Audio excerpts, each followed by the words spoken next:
You're listening to WXNA LP Nashville 101.5 FM.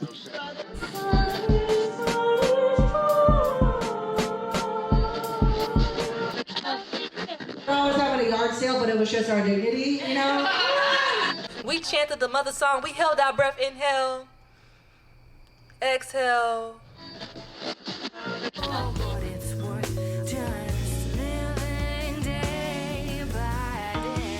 You're listening to Public Comments, an arts equity radio show on WXNA 101.5 FM, Nashville.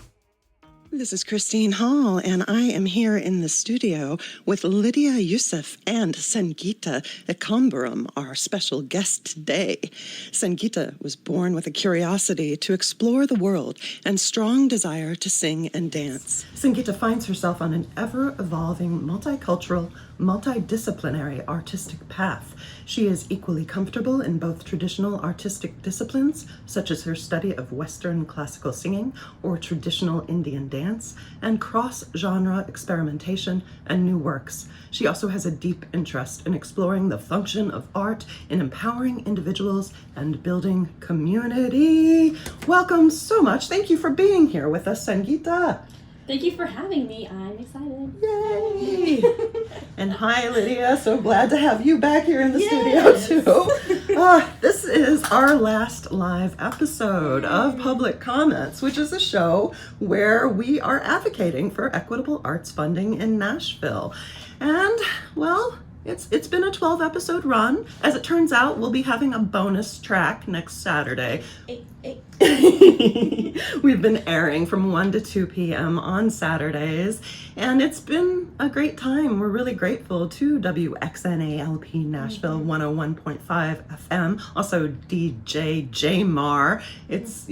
We love community radio, and we love our community. Yes, yes. Thank you so much, y'all, for creating this with us. Yes, exactly. Thanks to our listeners also. And, you know, in the grand style of the show, we like to start it out with a public comment akin to one someone might give at a publicly noticed meeting, say for Metro Arts. And Sangeetha, I'm wondering if you would like to start us off today with an approximately 2-minute public comment, given the state of the arts. I would be happy to. This is actually a public comment that I made, I believe, in the spring of last year when we were at the council meeting, and we were asking for 50% to be dedicated to small micro organizations and independent artists, and with 1% of the budget going to Metro Arts. So this is that refurbished comment. My name is Sangeetha Ekambaram, and I'm a multicultural disciplinary artist, performing artist, primarily dancer and singer, who, like so many individual artists in the city, has always been determined to find all available pathways to practice my art. Because of my diverse artistic passions that range from traditional to innovative, I have always found myself weaving between established pathways and forging new ones for myself and other artists. And most of this happens organically from my love of community building. I came to Nashville in 2019, and I can say with utmost sincerity that I have never been greeted with more unconditional generosity and community spirit than I have in Nashville's artistic community. I have been lucky to participate in a wide variety of projects across the city, across genres, and across cultures. I've partnered with other independent artists, small and large arts organizations, and various multicultural and educational institutions, all with wide ranges of budgets. I've witnessed firsthand the strong desire for art making all over the city, at the grassroots, enriching the soil of creativity and cultural preservation, as well as innovative artists who are at the edge of artistic exploration, seeking to build community and new communities. So in light of this, it is a tragedy to me, an unavoidable one, that Nashville remains severely underfunded in the arts, especially compared to other similar cities. Having worked at all levels of organizations, there is no doubt that this loss impacts small micro-organizations and individual artists the most. Furthermore, the current funding model of these already limited resources has disproportionately favored large arts institutions who already have multiple avenues of alternate support.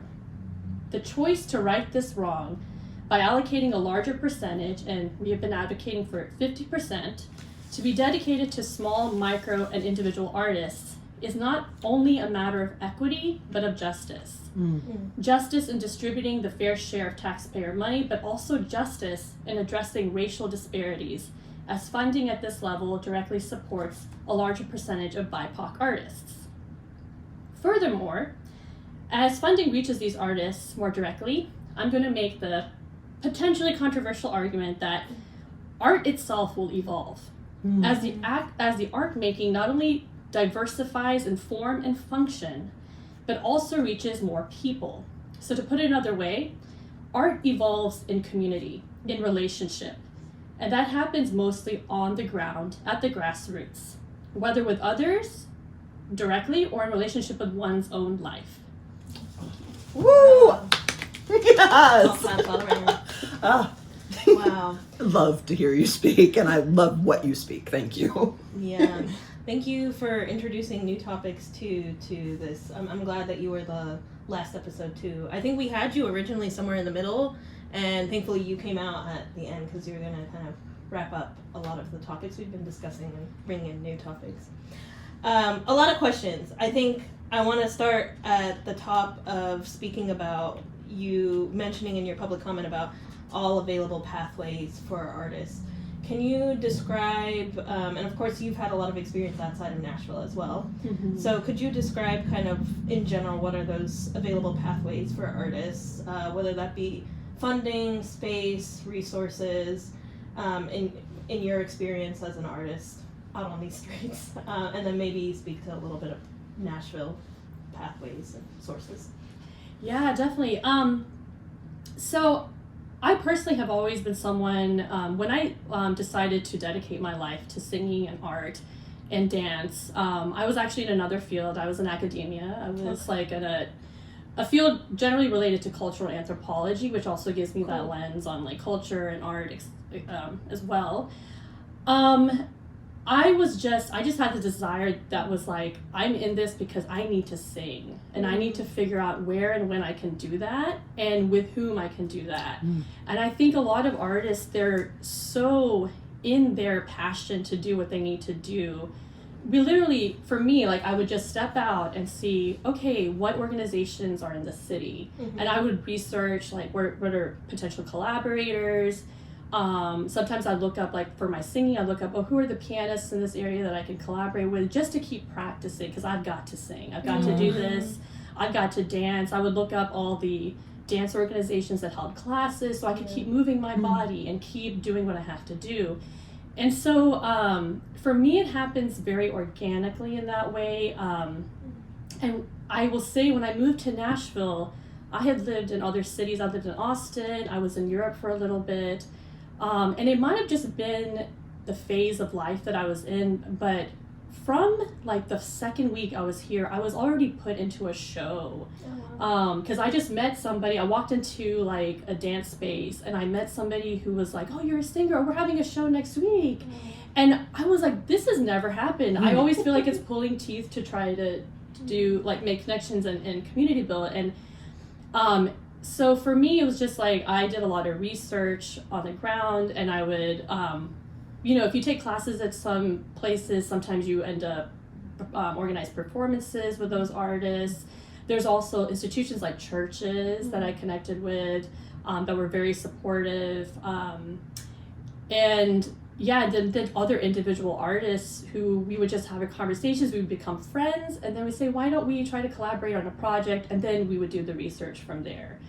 And at that time, I didn't know about Metro Arts funding. I found out about it maybe 3 years into being in Nashville. So before that, it was very much me privately going to people and saying, hey, if I put on this show, how much do you have to pay? And a lot of times, because the community valued what I had done before, they would say, oh, we can try to put together some funds. And honestly, I didn't really realize how much had come together until one of my colleagues at Vanderbilt, Jennifer McGuire, she's a pianist I collaborate with often, asked me to come speak to the Vanderbilt voice students about creating a career like as an independent artist when you're not consistently connected to a large institution, which is common for a lot of people in my field. She was like, well, how do you make your own pathways? And so I started putting together everything she and I had done together. I was like, wow, like we accomplished a lot in 3 years through these different collaborations. Yeah, so, and I think also like, for me, I have a multicultural lens, so I'm like, what kind of cross-genre thing can I do? Like with classical singing and other styles, and that's been really fun. Yeah. So. That's one of my favorite things about multidisciplinary and interdisciplinary work, is that when you combine them and when you work with another artist in tandem, it's not addition, it is multiplication. It is exponential, what you learn from each other, what you absorb, and then what you reflect. It's an awesome experience for everyone involved on either side of both the performing and the perceiving that. I love that you mentioned that as a working artist, you were negotiating contracts. Yeah. And because there's a strong misconception within the commission, and maybe pushed by the art monopolies as well, that artists are like this fragile, helpless people who don't have training, and they're just like dum-dums who walk around knowing how to sing, or knowing how to play the piano, and even saying it out loud, it sounds absolutely ridiculous. I'm wondering if you have thoughts on that portrayal of working artists and your experience as a working artist as well. The best advice I've gotten and the most inspiration I have witnessed has been from other artists who have encouraged me to ask for higher fees sometimes, to to negotiate, and because I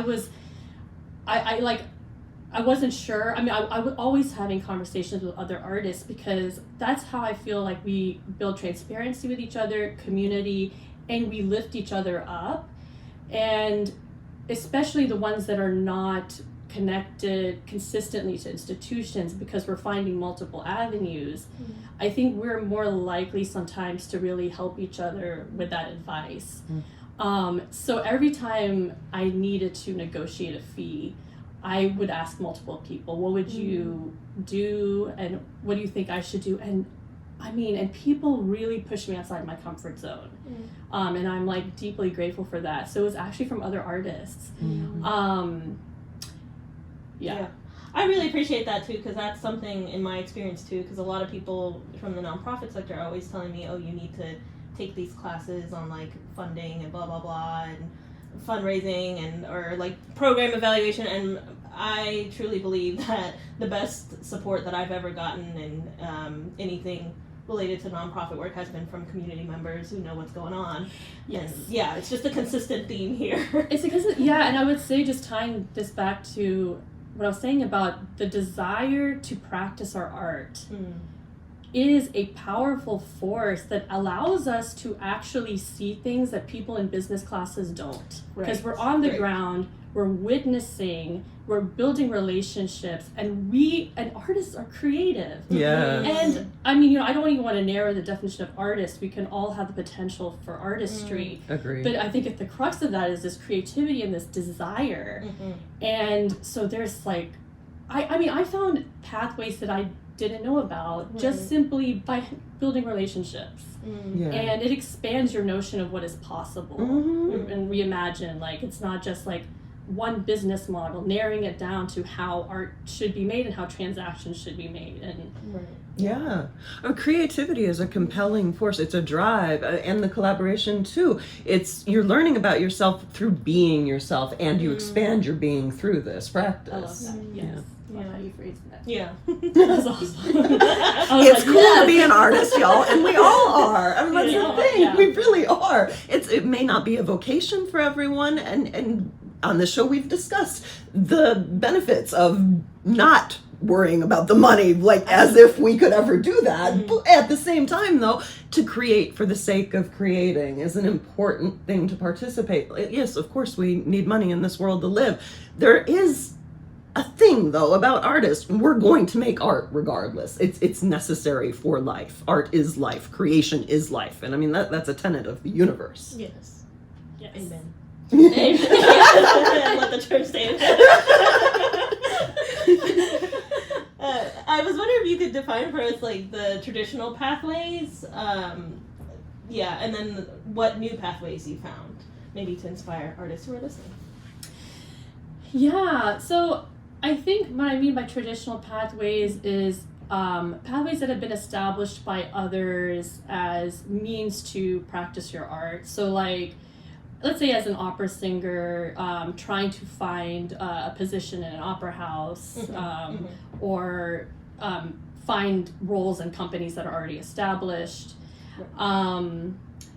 So like, and I think traditional pathways also include academic institutions, art, educational institutions are established. And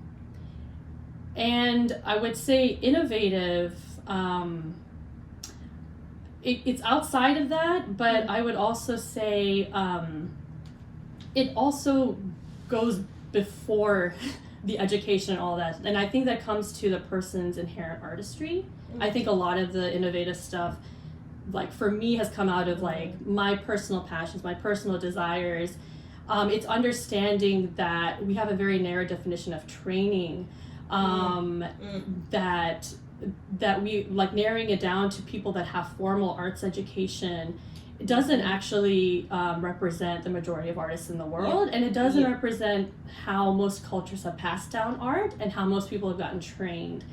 And that is, and I think that's what I was trying to kind of hit at in my public comment, that actual art is developed at the grassroots and community and families and your personal experiences. And if you think about even most of the American musical and art traditions, they come from lived experience. They come like art is a very different thing. It's like language acquisition. It's something that comes from from human beings. So I think I've started to answer your question. I've got a little. No, that definitely. I'm also inspired by how you found your art. I think I'll say when I heard, I've never been a fan of opera because I feel like it's a very aggressive art form every single time, because I've never seen it live. So when you see it, you're on like a video, you're like, why is this person yelling at me and bellowing, you know? I'm like, okay, let's move on. And so when I met you and you invited me to your show, I was like, I don't know how I'm going to feel about this, but let's see. And so I went and it was just amazing. I was like, thank you. Whoa. Like I had like the power from your body just to create that amount of vocals, and then to tie it in with the visuals and then the dancers was crazy to me. Like opened up another thing for me. And I was like, wow, maybe the problem was just me not going to see it live, or I don't know if it's like just Sangeetha's presence and creation and innovation, but I'm wondering how you found this art and how it spoke to you and how you created it. So as someone who loves to sing and unleash my voice, and I love to move, I literally just followed what was available to me. So growing up in Alabama, I went to a school, of course, that only had Western music. I grew up in a family with Indian classical music, so I was exposed to that. And personally, I was always exploring every style of music. I loved everything. That's the thing, I kind of love everything. That's what kind of takes me in all these pathways, and I want to study it, or I want to see it, or I want to collaborate with other artists, because I always fall in love with every art form. But the opera thing just happened to be the natural progression from being in a school in Alabama that had choirs, and from choirs you do solo things. I found out that I have a voice to solo sing, and then I just kind of stumbled into opera. And then I liked the feeling I got from singing it. Didn't necessarily mean that I loved listening to it all the time, to be honest. So that was interesting. It was such a personal thing for me, and it was for me, especially when I decided to dedicate myself to it, it was really a moment of personal empowerment. I was at a point in my life where in that academic program, things were progressing, but I was going through so much personal pain at the time. And I literally in the middle of my PhD had a revelation that I've got to take a leave of absence and I need to sing. And I didn't know what that would look like, but I was like, let me just sing what I know, and that was opera. I ended up just applying for a grad program to continue to do that. But it was really only after school that I really found my voice. And so it was such a personal thing for me. And I think that's why my pathway has been a little different than someone who has a very clear idea of what they're going to do with their classical singing. So, when you've cross-trained in so many different manners, that's wonderful what it becomes in the output that you create. I've heard you sing and it moves me to tears. I certainly love every art form, but not everything from every art form. And your voice has a quality, and the notes you hit just bring tears to my eyes. So, and I will say to our listeners, first of all, if you are just tuning in, this is WXNA LP Nashville 101.5 FM. The show is Public Comments, a limited series where we're building an artist-centered narrative about the Title VI complaint process that got artists their money back here in Nashville while exposing discriminatory funding practices. This show is an archive and roadmap as we continue advocating for the equitable arts funding our city deserves. I'm Christine Hall. And I'm Lydia Yousief. Today we are in the studio with our very special guest, Sangeetha Ekambaram, who in fact you heard sing at the top of the hour, because Sangeetha is part of our intro track. And we haven't actually taken the moment to recognize each of those artists through this series, so if we can do that right now. We've got Sangeetha singing to open some amazing original operatic, which there is dance with that performance as well. And then we have stand-up comic Cortney Warner. We have a spoken word artist, Kenny Ray, and then Alayna Renae, who has also guested here in the studio with us and been our co-host as a guest a couple times. And then the godfather of Nashville comedy, Tim Northern, is the one who comes on and introduces the show. So he is also a stand-up comic. So I just want to give all of our thanks to these artists who have collaborated with us on this and throughout this project, all of our visitors and all of our listeners as well. Every guest, every host, every co-host, thank you all. And everyone in this Nashville arts community who is pooling energy and resources in this push for equitable arts funding that will benefit all of our communities. Amen again. Hallelujah. I'm gonna go for a third try. There is something spiritual about art. It's moving. I think we're also so emotional because it's the last episode. It's the last live episode. Yeah. We do have the special bonus treat next week, but this is our big one. Ooh. Going back to your public comment, you mentioned that the impact that this, the defunding and the discriminatory funding has on Nashville deeply impacts small and micro organizations and then individual artists as well. Can you speak about that kind of experience? And because what we've been hearing is, well, if you guys cut our funding at the top, we get hurt. And there's just pain at the top all the time. And could you speak to maybe, I don't know, do you have experience running a small organization? I forget. Yes, you do. Why did I just say that? Why did I just say that? I knew better than that. Well, I mean, we could be playing like we're commissioners or council members and asking questions to answer where we already know the answer just because we need it on the record. So, Sangeetha, yes. Tell us about this. Do you have an organization? Pray tell.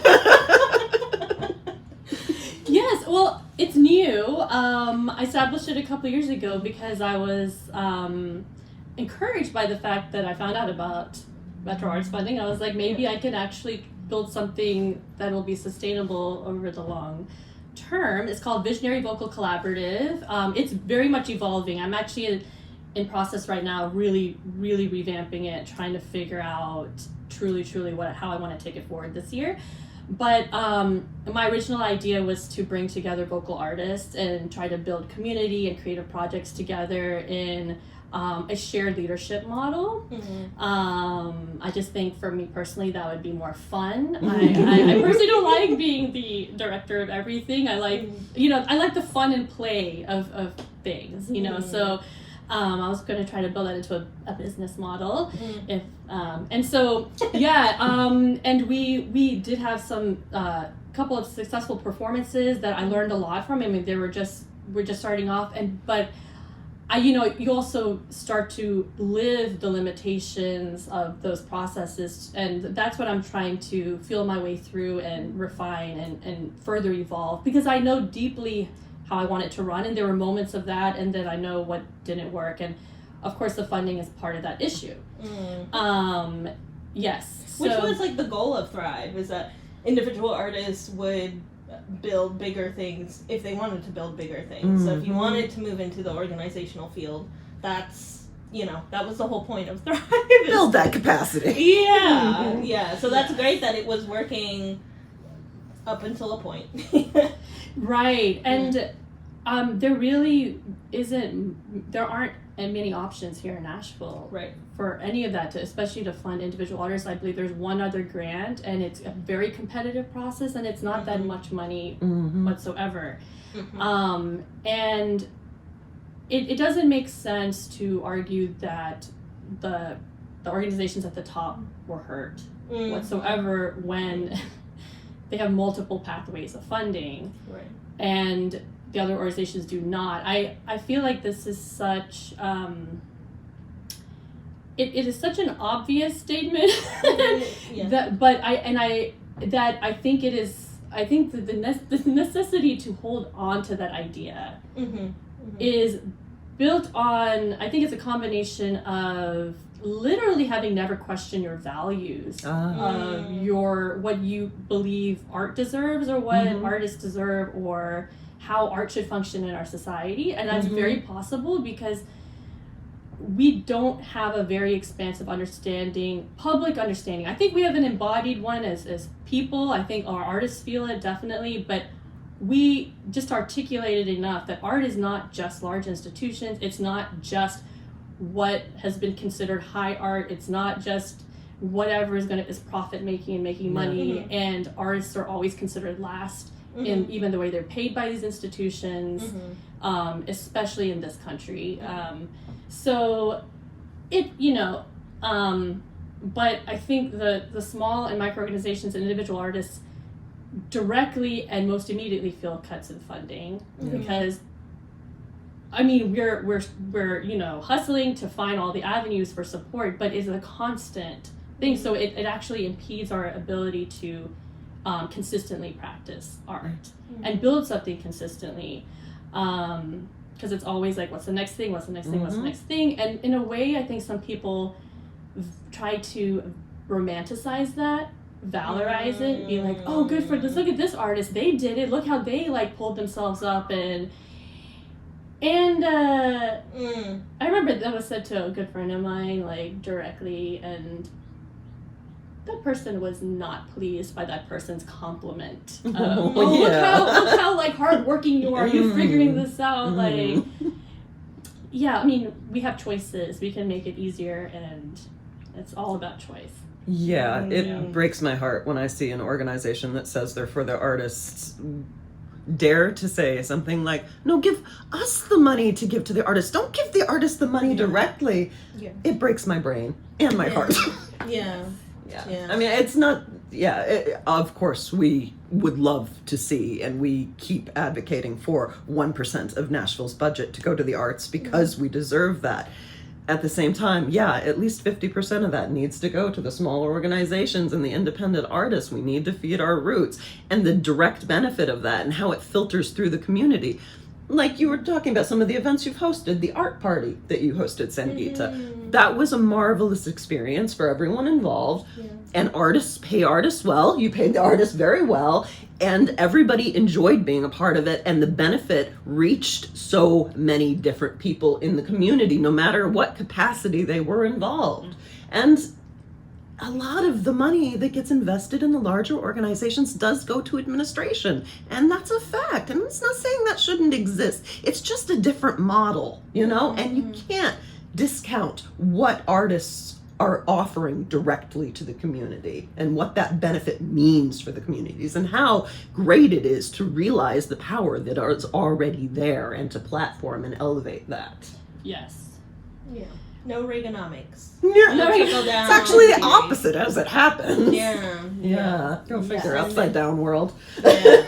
Yeah. Directly to the artists. And you know, the choice of where to funnel that money, where to distribute it, does reflect values. It reflects the value It system. does, yeah. And some Priorities. of it is unconscious and some of it's very conscious, and sometimes, you know, even as a collective we buy into it, growing up into it and thinking, wait, like I think we can actually challenge this at some point, you know. And you know, like the work Arts Equity has been doing, I mean, it's, you know, it's not done often because we kind of just buy into like, this is the way it is, this is the way the system, this is the way the money goes. But money that is most directly given to artists will only benefit art as a whole, because just by the sheer fact that the majority of artists are, I mean, it's way more diverse than we want to believe in public imagination. Like it's and so much creativity is happening there, like I mentioned, and why make that difficult Or And there's always controversial, controversial. right? Yeah. I want to highlight too, you were saying about this romanticization of the hustle culture. We've heard a lot about this idea of art as business. Can you speak more to that? Your thoughts on that? Yeah, I mean, I think I might be repeating myself, like, so forgive me, but that we can go in another direction. But yeah, just I think I've been clear so far about my love of the artist's passion and the creativity that gives them to find ways, sometimes out of seemingly no way, you know. And just because that desire makes them want to do things, there's so many artists here that have created community through their art. They have helped fund other artists. They found ways to platform each other and support each other. I've personally been a recipient of that. And at the same time, it has been often burnout, exhaustion, and not sustainable. And that is a sheer fact. And I'm not even talking about the majority of artists doing that. These are the artists who are really not giving up and in their passion and drive full time. It shouldn't be like that, because more artists deserve that support, whether because it's not our business to say you are going to keep hustling or not. It's like, as a community, just to come together and help each other do what we need to do. And the business model itself, I feel like if it's helpful for an artist, go ahead and think of your art as a business. But just to be very careful, because a lot of these business models are very narrow in their understanding of transactionism. They're rarely built on, I think, the same values of communities and relationships that I witness artists organically creating. It's a different model. So sometimes I feel like they are in conflict. I've been to artist business or how to make your music into a business thing, and they've never registered with me. And I've been like, is there something wrong with me that I don't have a business mind? And I'm like, wait a minute, no, I've created stuff. I've been able to make transactions. It's just that I think of myself very differently than you, because you might not be an artist, you're a business person. Like, we're talking like this. And it's not that we can't learn from each other. And there's some little things, but it's got to adapt to my value system as well. Values and the value we assign to that. So, Yes. Yeah. So that's been my experience. That awareness is so important. Thank you for giving that voice, for bringing light to that, because I think a lot of people, capitalism is a value, right, in this system, and that isn't inherent or intrinsic, or I'm gonna venture to say even necessary. We do actually literally have more than enough for everyone. That's the fact. And creation is exponential, as we find out when we collaborate, as we find out when we create. If we plant a seed, you know, and that tree, it has infinite potential, and is what we grow creatively. That as well, it informs other people's creations, and it goes on throughout the generations. Why is that not a form we would want to support? Yes. And that brings us to a really good point you also made about art evolving when you nourish the roots. Can you speak more to that and what you envision as art evolving? Yes. Yeah, so yeah, I'm just gonna start talking and then we can expand on this, but I really believe that in my experience, and I'm a performing artist, so maybe, you know, Christine, you might want to speak about visual arts or something else, you know, like, but art to me evolves in community, it evolves in relationship, and it evolves in that dynamic tension between people and the creativity that comes, like between musicians and artists and the synergy. And like, just as a cultural anthropologist, for instance, like having been in different musical communities, I've witnessed, as a performer, performance synergy, especially when that involves the audience as well. And so there's actually a great book. I mean, it's very old. It's called Music as Social Life. So there might have been a lot of things that has come out like after, but the author, and I forgot his name, but he talks about like music serving different functions in different societies, and it's a very good introduction to this. So he talks about music and like social occasions, so like social dancing, for instance. Thomas Torino. Yes, it's like about, because that's how long it's been since I've been in grad school. You've long since integrated this information. Please share, disseminate. But I've witnessed it myself. I'm a primary source kind of gal, so I'm just out there looking at the world. Anyway, but music, for instance, serves a variety of functions in different cultures, in different contexts. So you can have social music, like when you go out and go social dancing, that's one style. Then there's the concert hall, which when people think of performance, where there's like, which was a very Western kind of a setup where the performer and the audience are very separate. This performance is a spectator, and there's a stage, and there's a sense of separation. And then there's performance art where it's very community inclusive, where there is an expert musician in that space, and this appears in probably a majority of cultures, but the whole community is involved in that music making.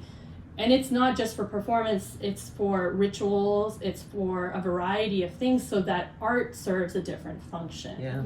Yep. And that's actually part of the goal of my company as well, is to try to break down that wall between performance and function, and as someone who loves ritual, like, you know, creating that A cyclical, circular model rather than hierarchical. Hierarchy, yes. And the things that some art forms that have now been institutionalized started off in a functional sense, and this can also be a very personal function. So the art is a way of expressing resistance, expressing pain, as for a group, we know how powerful music can be in social and political resistance. This is something you witness in a variety of contexts. So in my experience, the actual creation of music and art is created in those spaces. Yeah. I was writing my little rough draft yesterday for opening remarks for Marcel Khalifa coming forward. And one of the stories I was thinking of sharing was when I was in college. I had someone who asked me if I'd ever been to like I think it was like an icebreaker between two people. I don't remember the context. And she was like, have you ever been to like a huge concert or something? And I was like, oh, I've never, like Beyonce or somebody, like Taylor Swift. And I was like, no, I've never been. It's not my style. And I'm a fun person. I mean, I'm there with you, okay. I'm like, I just don't. I'll be on the fringes or on stage. Thank you very much. Yeah, I'm like, I can go to a mini concert. I can go to like a small performance. I'm not standing in line. It's not taking 6 hours of my day. And then anyway, so she was like, "Oh, really?" And I was like, "Yeah, no." And she was like, "But like, it's so healing to sing with other people." And I was like, "Interesting. I never said I don't sing with other people. I actually sing with people on like a weekly basis, or like I'm cooking with my mom and we're singing, or I'm sitting outside with my dad, and you know that." The breeze catches the rock and it shifts and he starts singing, from that noise. So I was like, that's interesting. I was like, those are two different things though. And she was like, oh, and I went into the whole, I was like, I sing with other people. Like, if someone, you know, catches a beat, someone starts singing, we all start singing, we all start humming, we all start moving. And then I thought about how sad it was that perhaps she grew up in a culture where she didn't sing regularly with community members, or it wasn't like a normal thing to just even sing when you're going to bed, or you know, sing in a religious context, sing. Anyways, so it was just really fascinating to me, and I was like, you know, now I would understand how that's like a healing thing for you to sing with Taylor Swift, and feel like the rhythm of everyone else singing and how important that is. But like, what a privilege and a blessing it is to come from a space where I've always been able to sing with people around me, and never felt like it was something like there was like you had to have a specific space and a specific artist and a specific ticket and a you know, like a whole context to make this happen for you. And like, maybe I'm not as mentally ill as I think I am in that way, because I've been able to experience that in my life. So that's what 1,000%. Yeah, that's a quality of life right there. The permission is a given. Yeah. And you know, I used to work for an organization where we taught baby music, so from ages 0 to 5. And in that training, like, they talked about that the families that come in generally come from cultures that don't have music in their household. So, you know, you have to guess at the demographic, but like, so, but what happens is when that doesn't happen, generally within a culture, there's lower musical competency, which is basically defined as the ability to sing in tune and keep rhythm. And so that's an environmental thing. Yeah. And it does directly feed into, I think, our conversation as well, because a lot of times institutions, like, people really think of like, you learn music in institutions. Actually a majority of that basic skill is learned before the age of 5. So having it within the culture as a whole is, it feeds into the larger power structures within the music industry and the music world, and within the larger capitalistic landscape, and why certain musical styles get elevated and why others are not even recognized, but actually some cultures are just basically musical without the need for this kind of formal education. And it's that's a really good point. And I hope to see that in Nashville. Like, I would love to see more performances that are breaking the barrier between artist and audience, and really more community building. And it's not like something you dress up fancy for and you go and you pay for parking and you have the whole 9 yards. I just wish people could imagine what we're missing out on in this city when we're not funding the artists, because that impacts every single one of us. Yes. And I think, like, a lot of times people are not sure that they're missing that until they experience that. Yes. I've had experiences of building spaces of, even between musicians, of like shared art, you know, just for fun. And thinking, they might not be kind of open to it, but coming and being like, wow, that's the best singing I've ever done. That's the best, you know, just because there's a space to grow. And so a lot of times we just don't know until it exists. Infusing life and meaning. Art is culture, yes. Listeners, if you're just tuning in, this is WXNA LP Nashville 101.5 FM. The show is Public Comments, where we advocate for equitable arts funding in Nashville. I'm Christine Hall. And I'm Lydia Yousief. We're here in the studio today with our special guest, Sangeetha Ekambaram. Thank you so much for joining us.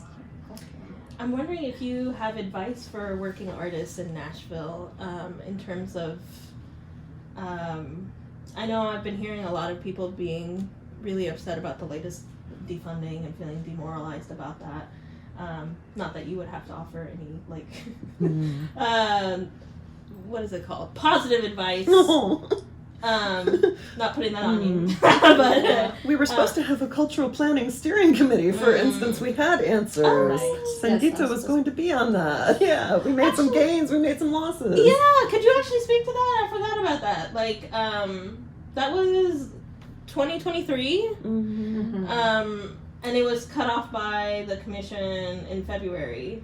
of 2024. Which seemed part of the retaliation for first us winning the funding for individual artists and smaller organizations away from the monopolies that felt entitled to that got it back. But then, of course, we also got it back for the smaller organizations and individual artists. And then there was that huge backlash. Sangeetha was one of the original signatories on our Title VI complaint, and that was when I met Sangeetha. So, I also knew that you were part of the Cultural Planning Steering Committee, and I'm really sad to not see that happening and to see what seems like a more haphazard sort of approach to what they're calling community engagement. Haphazard is a word. What the discussions were like around that cultural planning and the direction Metro Arts was headed in at that time. So I was personally excited because I had been on the grants editing panel in summer of 2023, and that was the one I will say for our listeners who aren't aware. There were 2 major rounds of grants edits, and I was on one of the panels with Lydia. Those changes that we made were adopted by the commission, and we do still see those effects at play at the Metro Arts Commission now. However, there was a second round that made some significant progress and important developments toward actual equity, not just the beginning foray into that, but the establishment of a practice that would realize that equity. But that has never been implemented. Okay. Yes, I mean, and that whole conversation was, there was 2 days of it. One was for general operating and one was for Thrive, and I was in the room for Thrive. And I felt like we had very productive conversations, and I also learned a lot during that time. We talked about the cultural ethos of the arts in general, what we're up against with that, and that was great. And then we had little breakout sessions where we were actually editing what the application process would be like. And I remember in my group we're making changes, but the people who are leading the discussion really wanting us to push full force into how can this money be most directly and efficiently given to the artist. So let's really think outside the box of as little limitations as possible. I love that direction. Just very clear, this is the direction we're headed in. We want to support artists. Yeah. Funding artists making art. Yeah. So, I mean, one of those things was multiple ways of filling out an application, which for me makes total sense. So it's not just written, you can, do audio, video, and also just the amount of money was 4 or 5 times. Actually, I think no, it wasn't 4 or 5 times. It was about 20. What we proposed that didn't get pushed through. But just all the barriers, to just get this money to the artists, because that is the priority.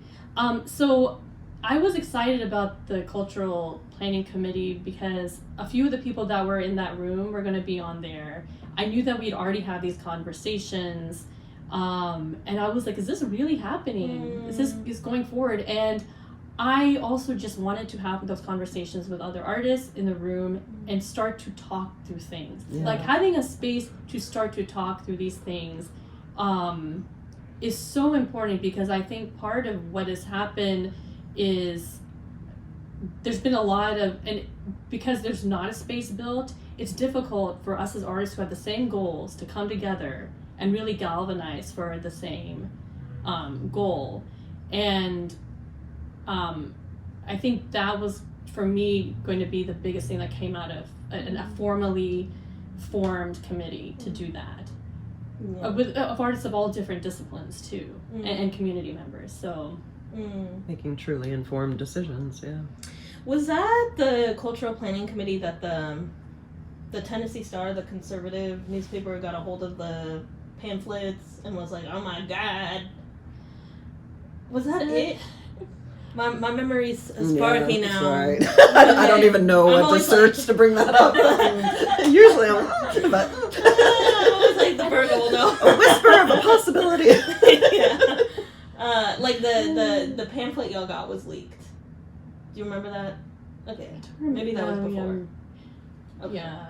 And it was like the image of Daniel, and it was like he's like crazy. Oh, and he's coming in here. I don't think- remember that. I don't think I created that image of him. Yeah, because they were calling something about communism. Yeah, communism is what it sounds to me. Yep, I remember those stars. Yep. Yeah. I was like, this has to be a parody or something, because this is absurd. Yeah. It was scaremongering It was for scary, her. Yeah. Yeah. Ooh. Someone on staff had leaked it and wanted it to get into the conservative Yeah. wings, which is a very interesting tactic from people who I think may consider themselves liberals. But anyways, What I remember about that article is what I remember about a lot of articles that decry, say, communism or community-centered strategy, which is, I'm like, oh, yeah, sounds like a good endorsement to me. yeah, you really sold me on that idea. In our final minutes with you, I want to ask, what do you, well, first I want to ask you about your vision for Nashville. I think we kind of, and if you have advice for artists and, yeah, what is there to look forward to? Well, as much as we're talking about the blocks to the work that has been done, I would say at the same time, there's been some revolutionary things that have happened over the past 2 years. Yeah. Quite revolutionary, that have also brought more artists into this conversation. First of all, a lot of us didn't even know about the Metro Arts funding to begin with. Yep. Then all this information started coming out. There were lots of different takes on it, so lots of pieces written about it. So there's a lot of disparate information, but we are doing the work of really trying to keep the focus. That's been my thing. Yes. Focus. Seriously though, right?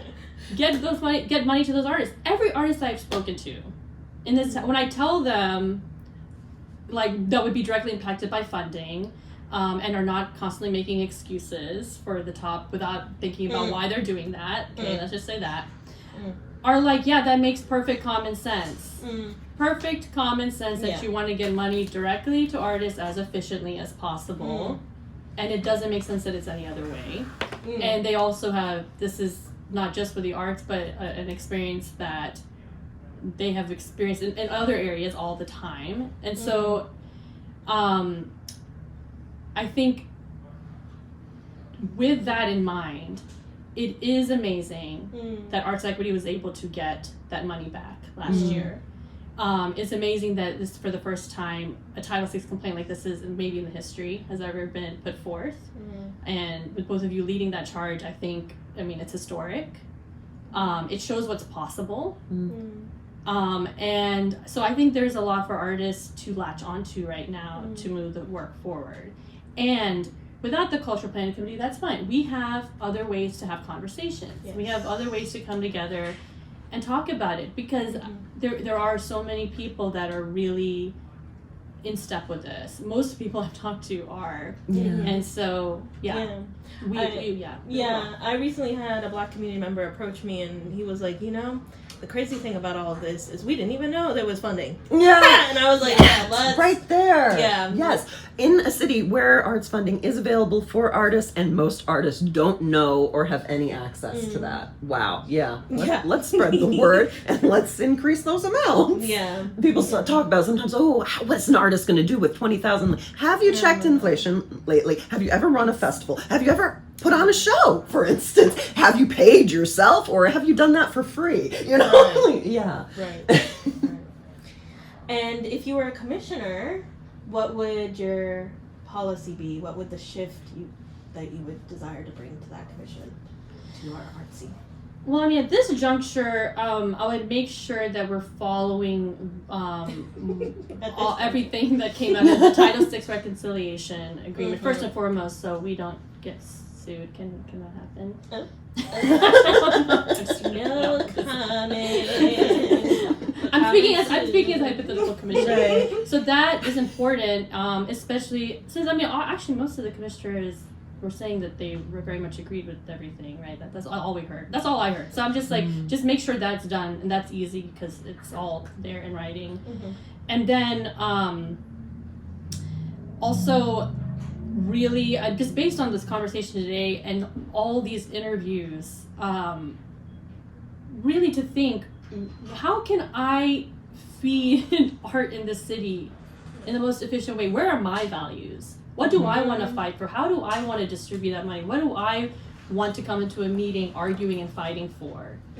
Is it to make excuses for the status quo? Is it to make excuses for the things that are already in place? Or is it to care about the artist first and foremost? Where are my values? Like, I think that, and if there's something that comes up and it's like, oh, you know, that's unrealistic or that's hard, really ask, is that actually true? Because we did it. We got artists an unprecedented amount of funding this last year, and it worked great. Most amount of projects by most diverse group of artists ever. We can do it again, and we can do it even better, and we can make it easier. I'm really interested in hearing, and I wonder maybe listeners are as well. Lydia has helped organize an incredible opportunity for Nashville through some of this funding. Yes, thanks to Thrive, we are able to invite Marcel Khalifa to Nashville. He is a huge Arab Lebanese artist. He's been very profound in his human rights activism in Lebanon. He's been through several trials. He's just an amazing person. And actually, to go back to what you were saying about at the top of the hour of like what was the word that you used? Like the electric energy between an audience and artists. If you ever watch any of his videos on YouTube, in Lebanon in particular, I was introduced to him because I'm Egyptian, so Egyptian supremacy. I'm very into the Egyptian scene, and in college I was introduced to more Arab cultures. And I learned about Marcel Khalifa through that way, and I was on YouTube and I was like Googling him, and what really spoke to me was the way his eyes worked with the crowd was crazy. He just has a little oud, not a little oud, but the Arab lute, and it's him and his voice. And he just will watch the people, and when he feels their energy, like they're really singing the song, he'll like back out. It's very fascinating. Aww. I think he's just such a phenomenal musician, and he has such depth and spirit. He's well known for taking a lot of Mahmoud Darwish's poetry, so a lot of modern Arabic poetry on resistance and liberation, and composing music to that. So to make sure people can find access to this poetry. So just to really, he does like even like little bits. I could go on and on, but he like does little bits. So he recently posted one of his older little Arabic bits. I don't know what to say it is, but it's like a little lullaby moms sing to their child about like a bird that's coming out of a cage. So he has that rendition. So it's just like little, like he does the full range of like little lullabies all the way up to modern Arabic poetry. So he's just an amazing person, and I never would have imagined him coming to Nashville, but that's like the power of Thrive, that someone like a celebrity of this status could come to the city. And like even the other cities were very jealous of our city and wanted to cancel it, and I was like, no, you don't understand. So if you'd like to learn more, you can see it on in Mahabba's website and also on our Instagram for more information. But such a amazing person, and with the collection of artists. It's just been like one of those things where even local people are just like, I can't believe he's coming. They think I'm scamming them. And I'm like, I swear he's coming here. Wow. And I've had even Arab artists who are like, they want to create with him, and he's not going to be here for that long, but they're coming to the fold. And I feel like that energy that artists bring to a community to say, I want to be inspired, I want to work, I want to create around this person is just so it's just going to be a magical time for me. Yeah. So for I all can't of us. wait. That's tomorrow. Is it Yes. Trout Theater? Trout Theater, Yeah. Belmont, 7 p.m. More information on Instagram, website. Yeah. If you are interested in finding out more about Arts Equity Nashville, we're on the web at artsequitynashville.org, on Instagram at Arts Equity Nashville. Sangeetha Ekambaram, thank you so much for joining us. If you would like to learn more about Sangeetha's work with the Visionary Vocal Collaborative, that's on Instagram at Visionary Vocal.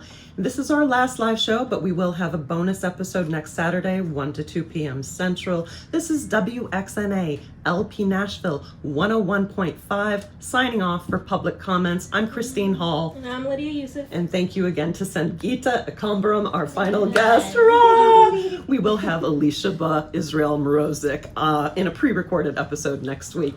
Right now, we will be turning it over to the Teen Power Radio Hour. Thank you.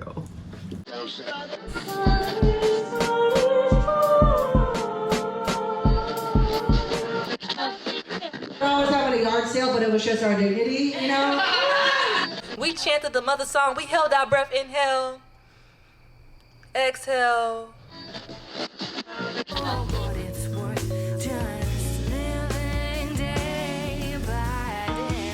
You're listening to Public Comments, an arts equity radio show on WXNA 101.5 FM, Nashville.